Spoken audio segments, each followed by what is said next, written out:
Bonsoir chers téléspectateurs, au plaisir de se retrouver pour votre émission On en parle. Un comité d'experts a été mis en place pour la révision constitutionnelle, en cas de concertation entre les autorités du pays et la classe politique. L'émission des religieux dans la vie politique et le chef de l'État, le président de la République, a lancé un coup de fil au chef de file de l'opposition, Soumaïla Cissé. Une manière de décrisper la tension sociale qui sévit dans notre pays depuis la présidentielle de 2018. Pour en débat de ces grands sujets, nous recevons pour vous un ancien ministre, président du parti FPR, Dr Shogal Kokala Maïga, qui est notre invité avec qui ce soir nous avons débattre de ces grands sujets. Docteur, bonsoir. Bonsoir. Merci d'avoir accepté l'invitation de notre DMC.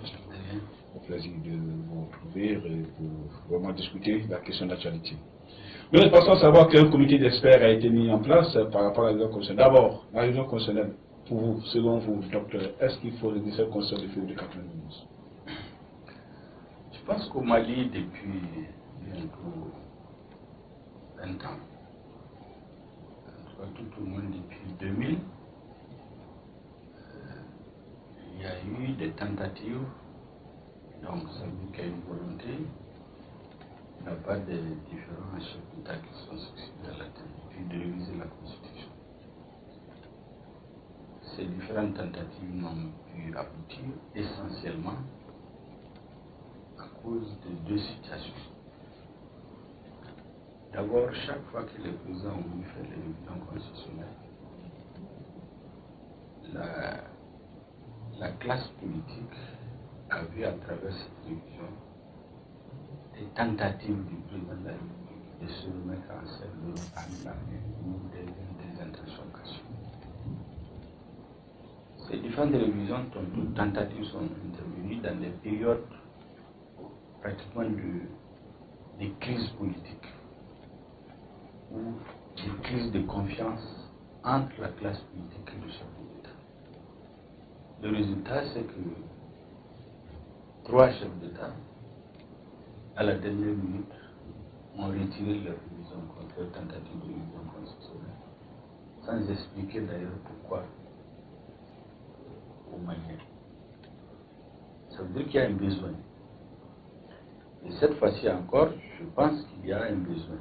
Maintenant, entre le besoin et par quelle voie il faut passer pour faire la révision, il y a un chemin à parcourir qui me semble être celui qui est le plus difficile aujourd'hui. Lequel est ce chemin le plus difficile? Ce chemin le plus difficile, c'est qu'il y a une incompréhension totale entre les autorités et une bonne partie de la classe politique. Pourquoi? Vous savez, la révision constitutionnelle, j'ai expliqué dans une interview récemment, c'est comme, je vous donne une image qui vous permet de bien comprendre, c'est comme lorsque vous voulez faire un édifice. Donc vous êtes le propriétaire de l'édifice, le peuple. La constitution du Mali a prévu expressement que c'est le président de la République ou les députés, autrement dit le chef du président de la République ou même un député, c'est les deux seuls qui ont l'initiative de la révision constitutionnelle. Dans le cas d'espèce, c'est le président. Alors, le propriétaire qui est le peuple veut faire un édifice, il en confie la conception à un architecte qui est le chef de l'État. C'est lui qui doit faire le plan de l'édifice. C'est à lui de dire au peuple, voici ce que je veux réviser dans la Constitution, ou bien je veux faire une nouvelle Constitution. Ça doit être très clair dès le départ. C'est ça le plan. Une fois que l'architecte a fait le plan, au nom du propriétaire qui est le peuple, il peut choisir l'ingénieur de son choix, dans le cas d'espèce le gouvernement, pour faire le plan, pour construire le bâtiment. Une fois que l'ingénieur fait le plan de construction du bâtiment, il peut choisir des maçons. C'est une façon d'imaginer pour que vous compreniez bien, des maçons pour faire le travail. Ces maçons, c'est qui? C'est les experts qui ensuite vont s'adresser à l'administration, aux partis politiques, à la société civile, aux citoyens tout court, qui seront les ouvriers pour construire l'édifice. Ce qui se passe au Mali, c'est que sans que l'architecte ne fasse son travail, sans que l'ingénieur nous dise qu'est-ce qu'il veut, comment il veut faire, on nous présente les maçons, les experts. Donc c'est les experts qui se lèvent pour se promener, pour demander aux citoyens, aux organisations, comment vous voyez la révision constitutionnelle. Mais non, la révision constitutionnelle, c'est le président de la République qui doit dire au peuple, voici les points que je veux réviser. Je confie la mise en œuvre de cette révision, de ces points-là que je veux réviser, à une équipe qui est le gouvernement ou le président, qui le délègue à des experts ou à l'administration, même un bureau d'études, même un cabinet indépendant ou des cadres de l'administration peuvent le faire. Alors, chez nous, c'est pas comme ça que ça se passe. Et donc, les experts qui ont été désignés, de notre point de vue, n'ont pas été désignés suivant une procédure qui permet objectivement de faire le travail normal. Vous savez, dans les questions de droit, la forme compte aussi bien que le fond. Donc, pour nous, il y a un vice de forme dès le départ. Et c'est pour cela que vous aurez constaté l'écrasante majorité de la classe politique, à part les partis de la majorité présidentielle, qui ne pas se reconnaître dans le travail de ces experts-là. Donc, on vous entend parler, c'est que la mise en place d'un comité d'experts n'avait pas sa raison d'être. Absolument. En tout cas, à cette étape-là. La première des choses, c'est que celui qui en a l'initiative devait dire exactement qu'est-ce qu'il veut réviser. C'est ce que la Constitution a prévu. Mais ce n'est pas les experts, ce n'est pas les techniciens qui vont nous demander qu'est-ce qu'on veut, qu'est-ce qu'on veut, qu'est-ce qu'on ne veut pas. Parce que celui qui dit qu'il veut réviser, il doit savoir avant pourquoi il veut réviser. Ça, c'est un. Deuxièmement, vous savez, il y a une crise de confiance au Mali. Dans l'imagerie populaire, le gouvernement ne dit pas la vérité. Quand vous dites aux citoyens, on veut réviser la Constitution pour pouvoir prendre en charge des préoccupations d'ordre communautaire, comme la création de la Cour des comptes. Pas de problème, mais ça fait comme l'État fonctionne sans cette Cour des comptes, il faut la mettre en place un jour, mais il n'y a pas une urgence aujourd'hui.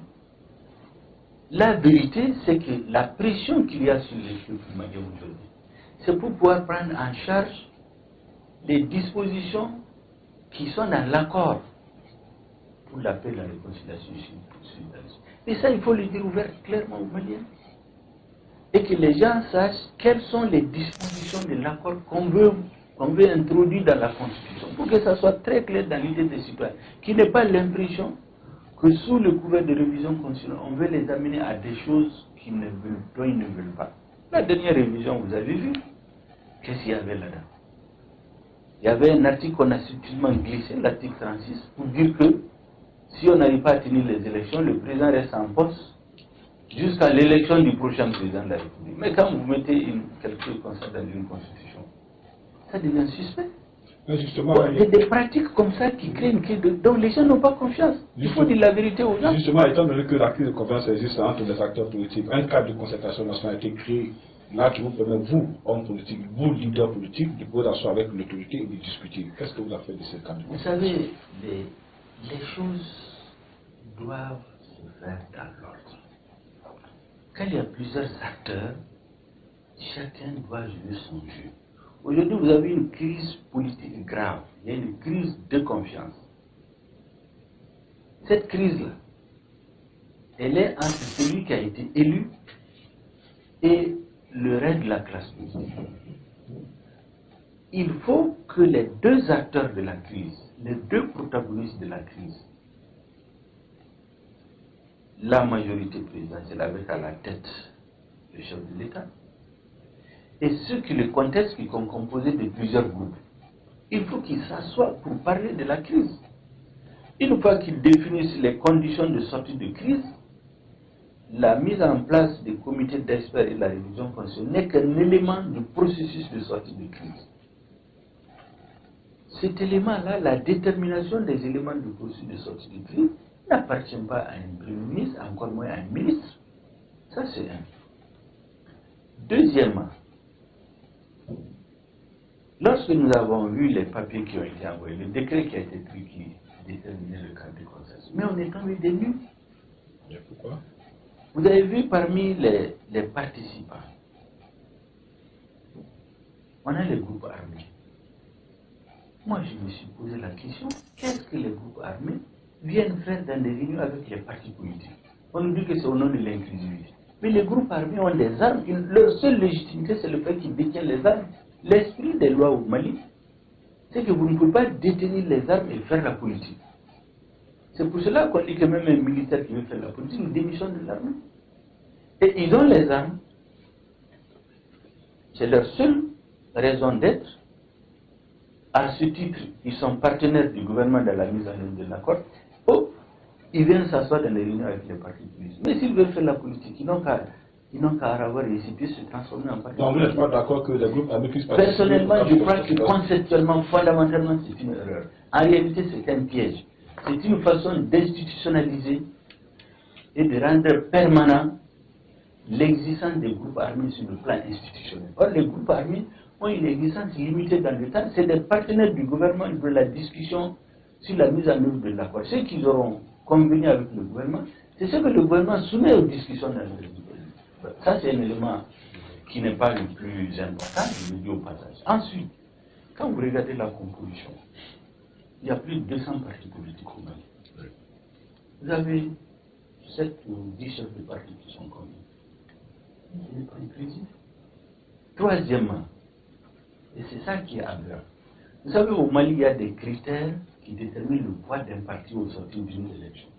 C'est le nombre de députés, de conseillers municipaux au sortir des suites. C'est ce qui détermine votre poids jusqu'aux prochaines élections. Qu'est-ce qu'on a vu dans le décret qu'ils ont proposé? Il y a des partis qui ont acheté des députés, entre guillemets, en tout cas la transhumance politique, certaines disent que c'est la corruption, en fait qu'ils ont eu beaucoup de députés. Ils sont plus représentés que des partis qui se sont bâtis légalement pour avoir des députés des conseils au sortir des urnes. Il y a des partis qui ont été créés après les élections, qui ont acheté des conseillers et des députés récemment.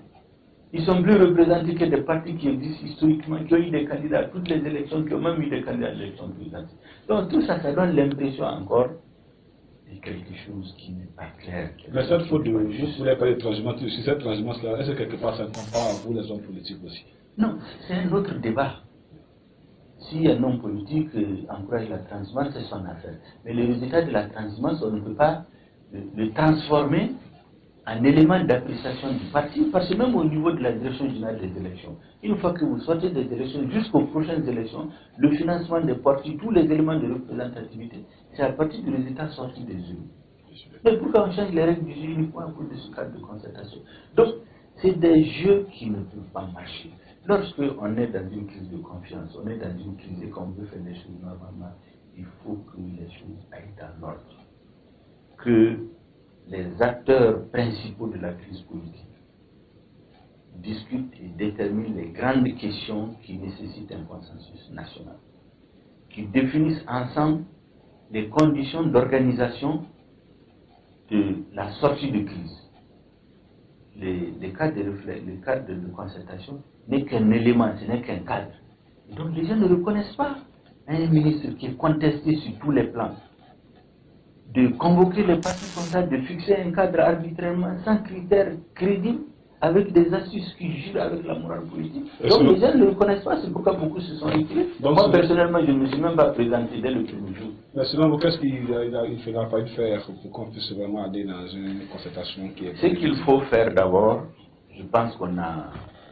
les choses sont en train de se dessiner, c'est que le chef de l'État, dont l'élection est à la base de la crise politique, parce qu'il est contesté,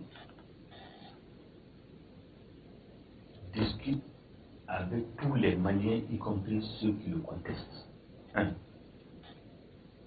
Vous savez, la légitimité d'un président, ce n'est pas seulement le résultat des urnes. On a vu des présidents qui ont été élus par les urnes, le peuple les a chassés après. Donc le fait d'être élu, c'est comme je dis, c'est comme un chauffeur, c'est un permis qu'on te donne pour conduire. Mais si vous passez votre temps à faire des accidents, votre permis n'est pas valable. Donc le fait d'être élu, c'est un permis qu'on vous donne pour diriger le pays. Mais votre gouvernance, votre façon de faire, comment les citoyens se reconnaissent dans votre façon de diriger le pays, c'est ça qui assoit votre légitimité.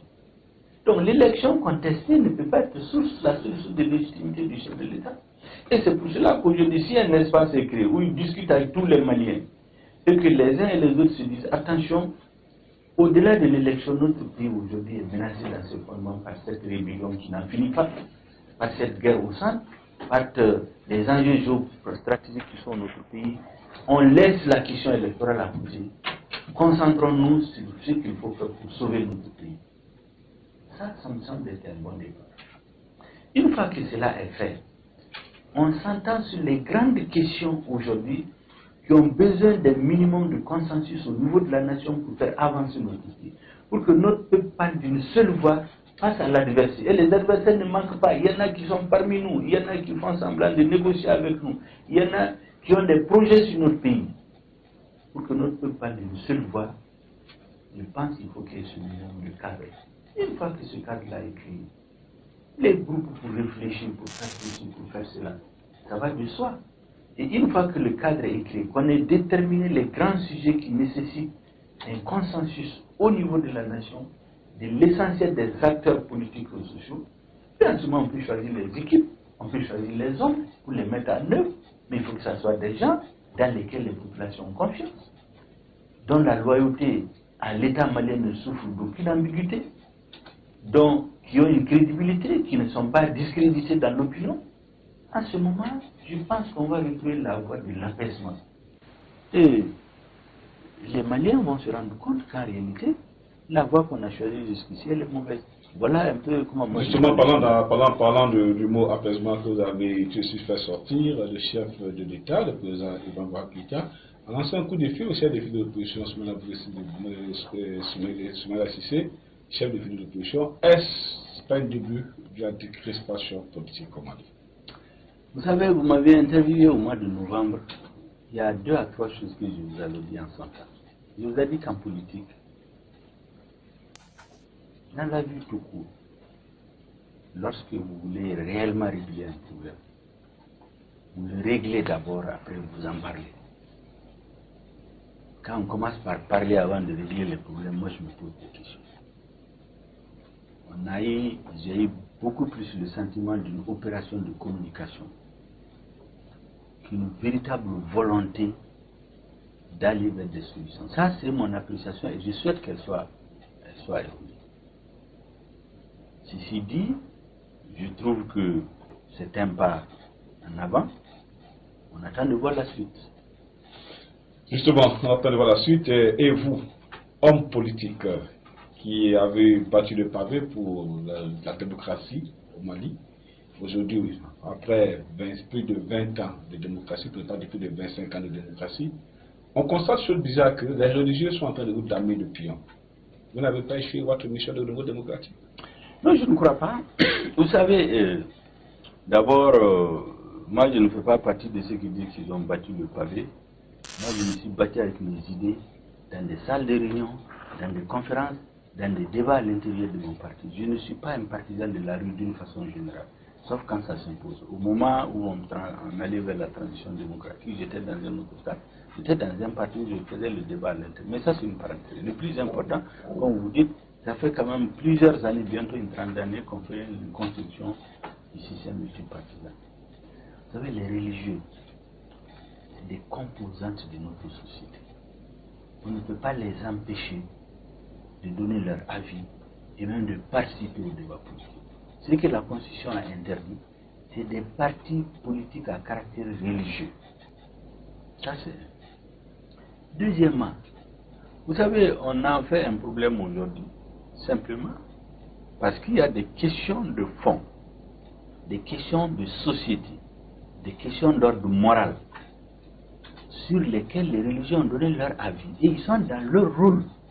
Dans toutes les sociétés, même celles qui sont considérées comme les plus démocratiques, lorsqu'il y a des questions de société, des questions d'ordre moral sont posées au niveau politique, ils donnent leur avis, ils battent le pavé, ils manifestent, ils contestent. Jusqu'à demander la démission. Pourquoi au Mali, quand les religieux le font, on dit non, non, non, c'est un danger. Un. Deux, troisièmement, moi je pense toujours que c'est quand les hommes politiques échouent que l'espace est laissé à toutes sortes de courants, y compris les courants religieux. Moi je fais confiance aux religieux maliens, je pense que c'est des hommes assez instruits qui comprennent qu'il faut respecter notre loi, qu'il n'y a pas de parti à caractère religieux à créer au Mali, mais on ne peut pas leur interdire de venir vers la vie. Et mieux. Mais ce qu'on appelle l'éruption des religieux sur la scène politique, elle a commencé en 2002. L'actuel chef de l'État, Ibeka, c'est le premier que les religions ont soutenu ouvertement. On a fait des prêches dans les mosquées pour le soutenir en 2002. Qui a trouvé à redire? Personne. En 2013, tout le monde sait que c'est à partir du choix des chefs religieux de le soutenir que tout a basculé en sa faveur. Sinon, il n'avait même pas de parti. Dans toutes les mosquées, il y avait les prêches pour dire de le soutenir. Il a passé avec 70%. Mais il s'en est flatté pendant tout son premier mandat. Personne n'a eu à redire. Et maintenant qu'il est en désaccord avec les mêmes, on nous dit non, attention, il y a le danger, les religieux qui sont sur la scène politique. Maintenant, pour le reste, les religieux disent ceci: l'enseignement de l'homosexualité qu'on a voulu introduire dans nos sociétés de façon inconsidérée, alors que notre pays a d'autres enjeux, d'autres problèmes, c'est inacceptable. Si vous vous rappelez, au début, le gouvernement a nié. Quand il a été pris la main dans le sac, il dit oui, on va étudier, on va mettre des commissions, on verra. Mais lorsque c'est devenu flagrant, c'est le président a dit qu'il n'était pas au courant. Mais un président dont le gouvernement engage des réformes aussi sensibles qui touchent au fonctionnement, à la stabilité de la société, au point que la société allait être déstabilisée, il dit qu'il n'est pas au courant. Et dans un système démocratique, il y a des sanctions. Mais si rien ne tombe, les gens vont se dire attention, dans ce pays-là, tu peux commettre les fautes que tu veux, même porter atteinte à la morale publique. Mais il n'y a pas de sanction. Quand il n'y a pas de sanction, ça ne va pas. Maintenant, le fait qu'ils ont dit qu'il faut le départ du Premier ministre, ça c'est un débat entre eux. Vous avez vu les passes d'armes entre le Premier ministre et eux, ça a commencé bien avant. Moi, je ne sais pas pourquoi le Premier ministre est obligé de s'en prendre aux chefs religieux. S'il les attaque sur le terrain, et s'il l'attaque, il demande son départ, parce qu'ils prennent les résultats. Ils disent que depuis qu'il est venu, l'insécurité s'est aggravée dans le pays. Il s'attaque aux questions d'ordre moral. Le pays est déstabilisé, il ne voit pas de résultats. Mais c'est un débat entre eux. Moi, je pense que le Premier ministre n'a qu'à se mettre à la hauteur. Soit il mène le débat de façon démocratique, soit il se tait, mais les flèches qu'il a lancées aux religieux montrent clairement que c'est lui qui a déclaré la guerre contre eux. Et en ce moment, s'il demande sa démission, ben c'est une affaire entre eux. Moi, je ne suis pas un chef religieux, je suis un responsable politique et mon avis est connu.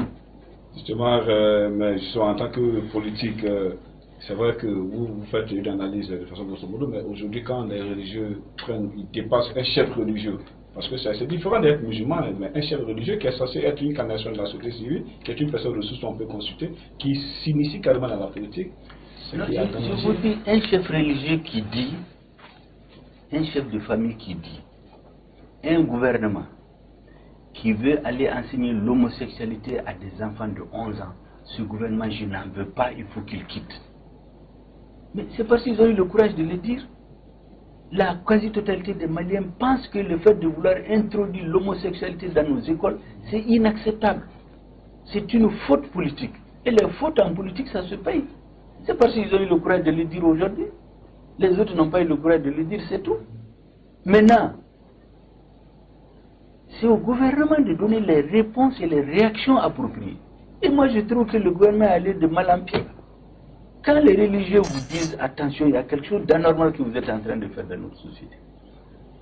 Mais vous dites attention, vous avez raison. Mais vous dites non, c'est faux.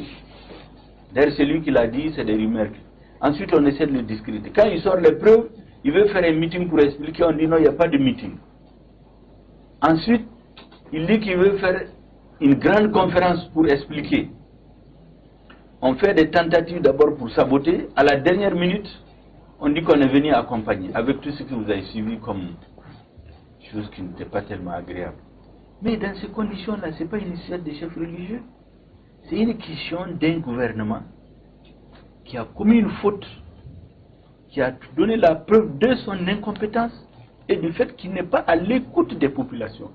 Parce qu'aujourd'hui, en République du Mali, il faut être un extraterrestre pour penser qu'avec la crise sécuritaire, la crise politique, la crise sociale, la crise financière, la crise morale, qu'avec ça, il faut introduire encore l'enseignement de l'homosexualité. Ça veut dire qu'ils sont totalement coupés des réalités. Lorsque les gens disent qu'un gouvernement qui est comme ça, ils n'en veulent pas. Mais c'est leur droit de le dire, maintenant c'est au chef d'État de décider. Justement, en parlant de cette question de l'homosexualité qui a fait tant de bruit à son temps, on va parler de la moralité sociétale, mais aujourd'hui, est-ce que les débats ne méritent pas d'être posés? Parce que quand on regarde aujourd'hui au Mali, 99% des Maliens sont branchés sur les réseaux sociaux, sont sur les chaînes de vous savez, chaque société résout ses problèmes en temps et en heure.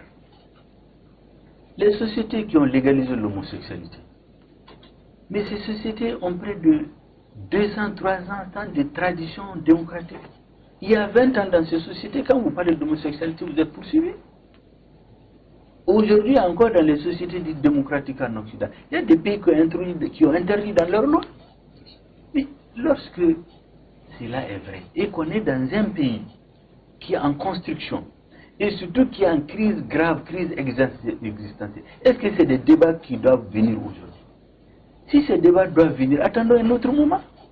Pourquoi aujourd'hui? Pourquoi au moment où l'État est à terre?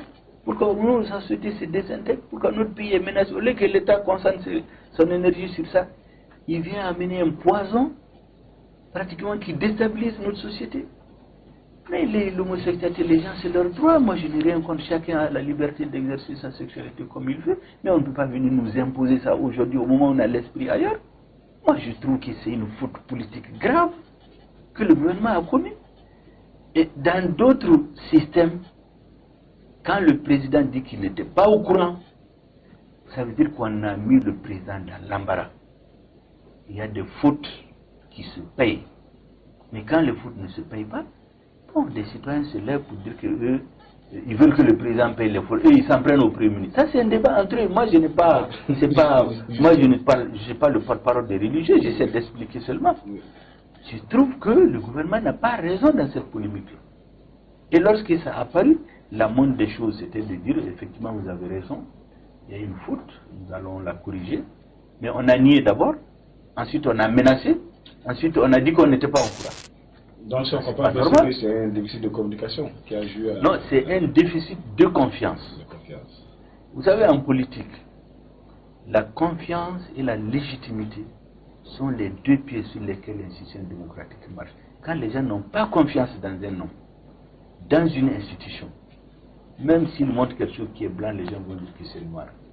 Vous savez, les révisions constitutionnelles souvent, les référendums souvent, les gens les transforment en référendum anti ou pro-président de la République. On a vu des pays des référendums échoués parce que les gens voulaient sanctionner le président. Mais chez nous, c'est le même problème.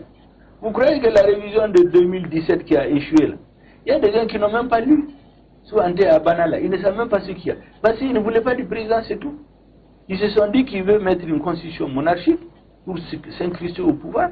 Et surtout que lorsque on nous a informé que cette révision constitutionnelle, le texte a été élaboré à l'extérieur, qu'on a sorti, on aurait sorti 650 millions de caisses du Mali pour aller donner à quelqu'un à l'extérieur, pour qu'il nous écrive une constitution, qu'on amène ici, qu'on présente à un conseil des ministres, qu'aucun ministre n'ait vu le texte, que ça parte à l'Assemblée nationale. Je crois que c'est un minimum de respect qu'il faut pour le Mali. Après plus de 60 ans d'indépendance, je pense que c'est une injure pour le Mali. C'est ce sentiment-là d'irrespect, de manque de considération pour notre peuple qui a fait que beaucoup se sont levés. On était dans la majorité présidentielle. On n'était pas d'accord avec la façon dont ça a été fait. On n'était pas d'accord avec un certain nombre de choses. Mais en son temps, compte tenu de notre façon de faire dans notre parti, nous on était officiellement dans la majorité présidentielle, nous avons écrit au chef de l'État pour dire ce avec quoi on n'est pas d'accord. On n'a même pas eu le droit à une simple accusé de réception. Ceux qui n'étaient pas là, ils ont battu le pavé. Il y a des militants de notre parti qui nous ont dit qu'ils vont être dans les manifestations, mais ils ne sont pas dans le protocole majorité-opposition. Donc c'est la majorité des Maliens qui n'en voulaient pas. Si aujourd'hui il veut reprendre la main, je pense qu'il doit d'abord créer les conditions de confiance, de légitimité, de légitimation de son pouvoir. Et j'insiste sur le fait que les élections frauduleuses ne peuvent pas être la seule source de légitimité d'un pouvoir. Il faut que les gens se détrompent. Il a été, il a eu 77, 10% la dernière fois. Quand il a voulu faire une révision, les gens ont rejeté.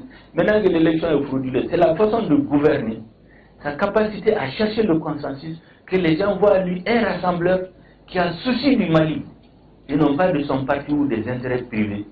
En ce moment, il va recouvrer la confiance des Maliens, plus que s'il avait été plébiscité. Moi, c'est cette démarche-là que je suggère, et ça ne peut pas se faire aujourd'hui sans l'opposition. C'est pourquoi j'ai donné l'image de notre société. C'est comme un canari qui repose sur 3 piliers. La grosse, la moyenne et la petite pièce jouent le même rôle dans l'équilibre. Vous avez la société civile qui est la grosse pierre, donc vous avez la majorité et l'opposition. Justement, comme vous l'avez dit, nous espérons bien qu'avec ce coup de fil qui a été lancé au chef de file de l'opposition, nous trouverons une solution à ces mots-là pour pouvoir vraiment décrisper la tension sociale. 2019, c'est une année d'élection par excellence. Votre parti de MPA, comment se prépare-t-elle pour ce parti, du moins pour ces élections à venir? Vous savez, les élections de 2019 sont aujourd'hui sous hypothèque pour l'instant. Parce que le calendrier qui a été proposé, moi je n'y crois pas. Vous vous rappelez, lorsqu'on s'est vu en novembre, vous m'avez interrogé, il y avait une conférence sociale, le référendum mars 2018, je vous avais dit que c'est tout assez difficile, ça ne pas se poser sur nous. Donc le résultat c'est quoi? On a vu des députés qui se sont entendus avec une cour constitutionnelle pour violer notre constitution, pour s'attribuer un mandat en dehors de la volonté du peuple. Quand on est dans un système comme ça, rien n'est sûr, rien n'est légal. Et donc, nous attendons de voir le fameux coup de fil du chef de l'État, les développements à venir dans les semaines à venir au niveau de la restauration de la confiance entre les fils du Mali. Et j'ai expliqué que ce processus de restauration de la confiance ne peut être ni initié, ni conduit, ni par un parti majoritaire, ni par un pays, ni par un gouvernement. C'est celui qui, par la force des choses, à la tête de l'État, qui veut jouer le rôle de père de la nation, c'est à lui d'aller vers tous les fils, les rassembler et les écouter. Parce qu'il ne faut pas croire que ceux qui sont contre le président, ils n'aiment pas le Mali. Ils n'aiment pas le Mali plus que nous. Et donc, une fois que cette situation est créée, on peut parler de tous les agendas politiques. Mais pour l'instant, moi, je ne crois pas à ces agendas. Mais en tout état de cause, comme tous les partis politiques, on se prépare à toutes les éventualités. Justement, le mardi 19 février, notre confrère Ishaka Tampura, enlevé le 27 décembre 2018 dans la région de Mopti, a été libre, ainsi que le juge. Vous, quand vous avez appris cette nouvelle, qu'est-ce que ça vous a fait? Un journaliste kidnappé, Vous savez, moi, ce n'est même pas le fait que c'est un journaliste, c'est parce que c'est un citoyen malien, et un humain tout court, qui a été libéré. Je pense que ça fait plaisir à tout le monde. Mais en même temps, on a un pincement au cœur parce qu'il y en a qui ont perdu la vie, qui étaient en service commandé de l'État. Je voudrais vraiment prier à leur mémoire, et prier à la mémoire de toutes les victimes de cette tragédie qui a été imposée à notre peuple depuis 2012. Les gens meurent tous les jours. Les gens souffrent tous les jours. Quand vous voyez le nombre de populations civiles et militaires qui meurent des actions terroristes, c'est en ce moment que vous vous interrogez. Que fait le gouvernement? Parce que les gens ne doivent pas oublier que le président Keïta en 2013 avait été plébiscité pour résoudre le problème du Nord. Aujourd'hui, on ne parle plus du Nord, on est au centre, on enlève les fonctionnaires, on enlève les agents privés. Au Nord, il n'y a plus d'État. Je l'ai expliqué dans une interview. Est-ce que vous savez aujourd'hui que dans les régions de Tombouctou et Gao, c'est les anciens tribunaux islamiques qui officiaient sous l'occupation en 2013 qui sont revenus. Aujourd'hui, vous partez à Gundam, il y a des séances de jugement par des tribunaux islamiques, au vu aussi de l'État et de la communauté internationale.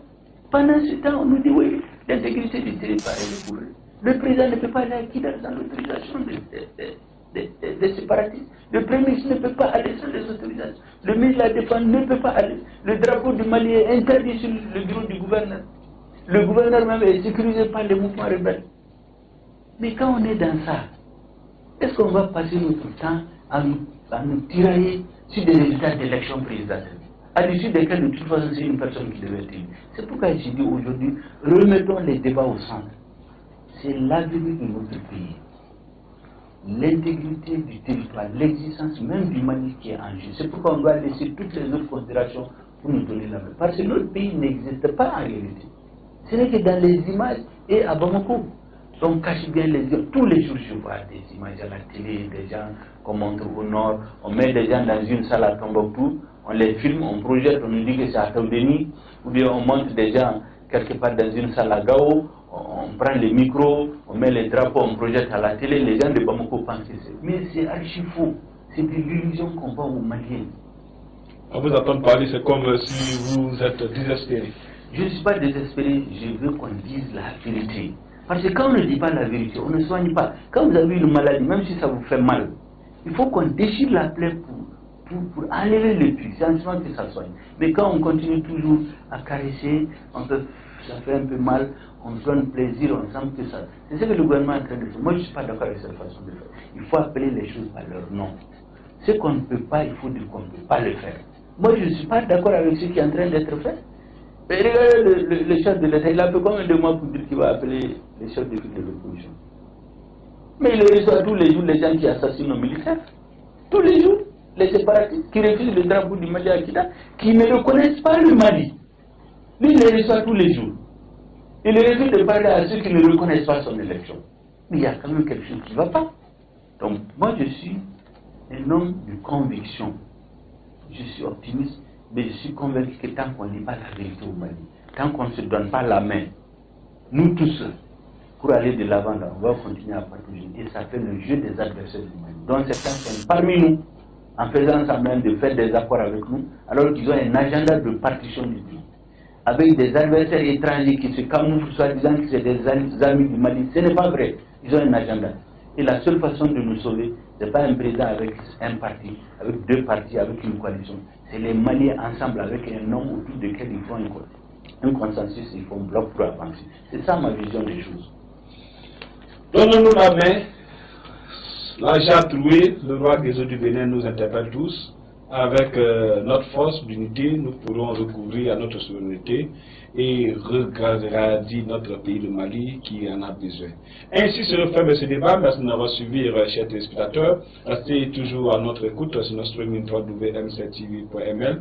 D'ici là, moi je vous dis au revoir et bonne suite sur notre chaîne. Que Dieu bénisse le Mali.